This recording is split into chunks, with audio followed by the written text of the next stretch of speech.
All right, we're going to go ahead and look at building a gun to look at our gyroscopic stability and our spin rate. So what I'm going to do is I'm going to create a gun. So in my actual settings, you can see we've got a folder, click on folder, and then you're going to hit the plus sign and it'll default at an unnamed 308. And when I open it, you can see that I've got a basic mode and an advanced mode. Let's go to advanced mode. You know the deal, name your gun. I'm just going to put name, it doesn't matter what it is.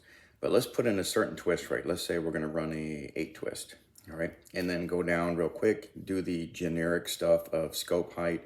So 2 inches above center barrel, put a correction factor 0.99. So what I'm going to do is, let's just leave this at 308 for instance. So it's got a 308, bullet length and all that stuff's in there, but muzzle velocity, let's say that the muzzle velocity is 2890 and it's got a ballistic coefficient of 0.4. So here's what we're going to do is we're going to look at the spin rate and gyroscopic stability. So you can see the spin rate is 260,000 RPMs and we got a gyroscopic stability of 1.9. So why is this important? Well, gyroscopic stability is going to ensure that the bullet doesn't start to pitch and yaw as it starts getting near or in the transonic zone. So for long range hunting, this really matters. My philosophy is 1.6 or higher at sea level. And then that way, no matter where you hunt in the world, you're always going to have a high stability factor. But I would like to have a 1.6 or higher. I don't like to go below 1.6 for what I do. 1.5 is going to be fine out to 1,000 yards, but if you want to shoot past 1,000 yards, then I like to be at 1.6. Again, I'll say it one more time. Run it at sea level regardless where you live. That way, if you're 1.6 here in Alabama, for instance, then you're always going to have a higher stability factor. The other thing is don't break 300,000 RPMs for a lead core copper jacket bullet because you don't want bullet failure on impact on the animal. So the Eagle Ballistics app allows you to do something that's pretty cool. So let's just say that I'm running a 10 twist. Well, what you're going to see is that my app turns yellow and says, hey, you don't have good gyroscopic stability.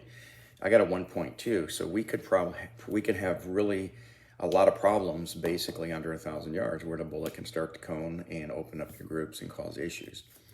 So if we make it a 9 twist, you can see that we're at a 1.5, so we're marginal.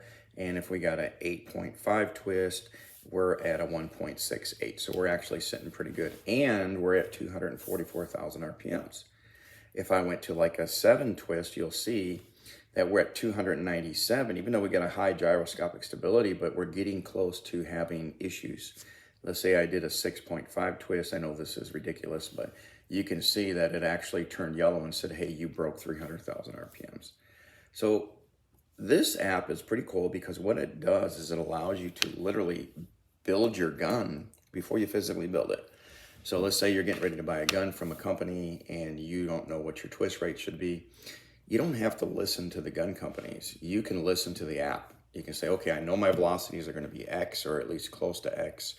Put in a certain twist rate. You now know that when you build a gun or order a barrel to replace the barrel that's on your gun, that it needs to be a certain twist rate. This app gives you RPMs and gyroscopic stability.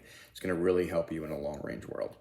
Well, anyway, that's how you use the gyroscopic stability factor and, again, the spin rate on the RPMs in the Eagle Ballistics app. Hope you guys enjoyed it. Stay tuned for more videos.